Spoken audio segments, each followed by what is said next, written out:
Baiklah, assalamualaikum warahmatullahi wabarakatuh. Bapak Ibu yang dirahmati oleh Allah Subhanahu wa taala. Alhamdulillahirabbil alamin. Wa bihi nasta'inu ala umuri dunya waddin wa ala alihi wa sahbihi ajmain. Rabbi shrah li sadri wa yassir li amri wa hlul 'uqdatam min lisani yafqahu qawli, amma ba'du.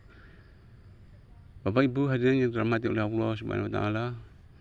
Yang pertama, marilah kita senantiasa mengucap syukur alhamdulillah karena atas izin Allah Subhanahu wa taala kita masih diberi nikmat ya, yang mana kalau kita hitung-hitung banyak sekali nikmat yang sudah diberikan kepada Allah Subhanahu kepada kita ya oleh Allah Subhanahu wa taala.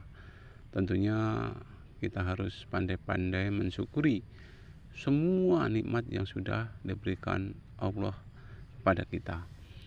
Mudah-mudahan dengan kita mensyukuri nikmat yang sudah diberikan Allah kepada kita, nikmat-nikmat Allah juga akan ditambahkan kepada kita semua. Amin amin ya rabbal alamin. Hadirin yang dirahmati oleh Allah Subhanahu wa taala, salah satu nikmat yang sangat luar biasa adalah nikmat iman ya. Karena dengan nikmat iman ini insya Allah kita akan selalu berusaha untuk mendekatkan diri kepada Allah Subhanahu wa taala dalam artian menjalankan apa yang menjadi perintah dan menjauhi apa yang menjadi larangan Allah Subhanahu wa taala.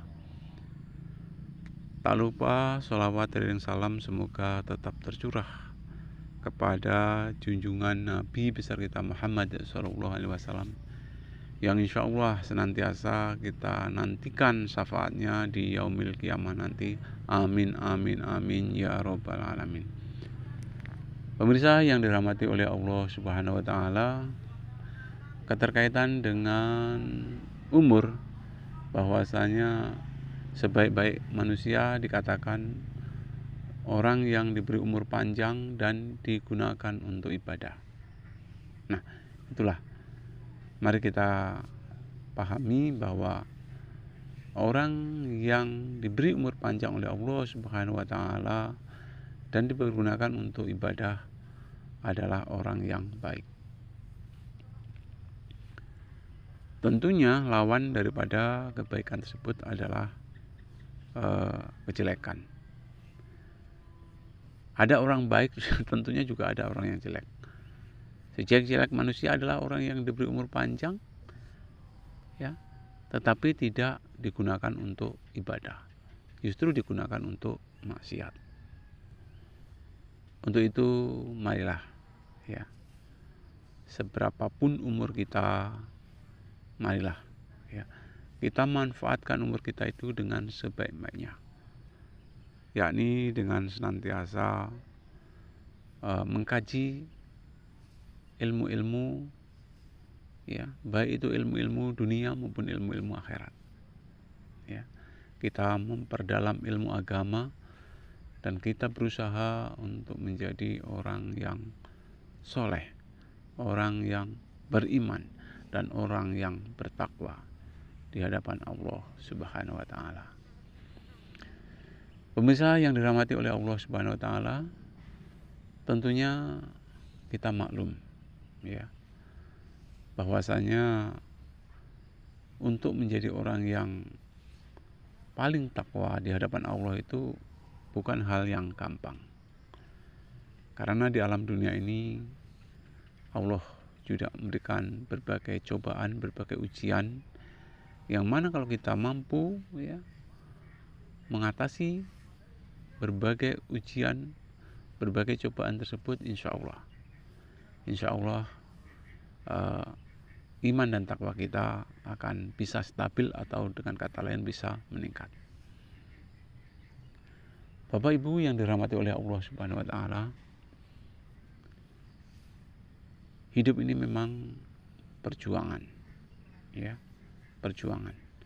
Yang namanya perjuangan insya Allah ya tidak akan manis terus ya, dan juga tidak akan pahit terus ya, dan juga tidak akan pahit terus. Namanya perjuangan itu ada yang pahit, ada yang manis. Dikala kita mengalami perjuangan yang sulit, yang pahit, ya, tentunya kesabaran yang harus kita kuatkan. Karena dengan kesabaran insya Allah, ya, segala cobaan, segala rintangan insya Allah akan mampu kita hadapi dengan baik. Kesabaran ini juga dituntut dengan apa yang menjadi perintah Allah. Ya ayyuhalladzina amanu sta'inu bis-sabri was-shalah. Ya. Kalau kita dalam hal mengalami suatu cobaan, tentunya kita minta tolongnya kepada Allah. Dan minta tolong di sini tentunya dengan sabar dan mengerjakan sholat. Kata Allah, minta tolonglah kamu kepada Tuhanmu dengan sabar dan mengerjakan sholat. Karena dengan sabar dan dengan mengerjakan sholat, insya Allah nanti ada pola pikir, ya, yang mana pola pikir tersebut menuju terhadap penyelesaian suatu masalah. Jadi kita tidak boleh terlalu tergesa-gesa di dalam mengambil suatu keputusan ataupun kesimpulan. Tentunya kita harus beristikharah, ya, minta petunjuk kepada Allah Subhanahu wa Ta'ala. Karena walaupun bagaimana, pertolongan terbaik di atas dunia ini adalah berdasarkan pertolongan dari Allah Subhanahu wa Ta'ala. Untuk itu kita nggak bosan-bosannya selalu sabar dalam menghadapi segala masalah. Kemudian nggak lupa juga, di samping kita sabar, kita juga harus rajin untuk mengerjakan ibadah sholat. Mudah-mudahan, ya, mudah-mudahan dengan kesabaran dan rajin mengerjakan sholat, segala permasalahan yang menimpa kita insya Allah akan dapat kita selesaikan dengan baik. Dan tentunya kita berdoa mudah-mudahan umur kita ini, ya, dipergunakan untuk ibadah. Dan mudah-mudahan kita tergolong orang-orang yang baik di hadapan Allah Subhanahu wa Ta'ala dan juga di hadapan masyarakat pada umumnya. Mungkin itu yang dapat saya sampaikan. Lebih kurang saya minta maaf. Saya akhiri. Bila taufiq wal hidayah. Assalamualaikum warahmatullahi wabarakatuh.